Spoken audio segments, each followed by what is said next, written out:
Welcome to back to my channel. নতুন recipe নিয়ে রান্না করে চলে এসেছি। আজকে নিয়ে এসেছি পনির দিয়ে একদম নিরামিষভাবে একটি রেসিপি তৈরি করব। পনিরের মধ্যে লঙ্কা গুঁড়ো, হলুদ, সামান্য পরিমাণে নুন মেখে নেব।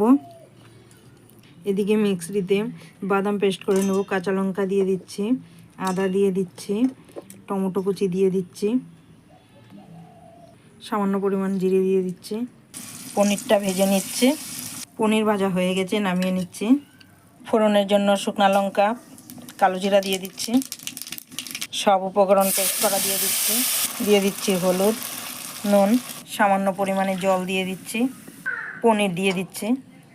হয়ে গেছে আমার পনিরের নিরামিষ রেসিপি। শেষে দিয়ে দিচ্ছি গরম মশলা। হয়ে গেছে পনিরের নিরামিষ রেসিপি। তোমরাও এইভাবে করে খেয়ে দেখবে, দারুণ লাগবে।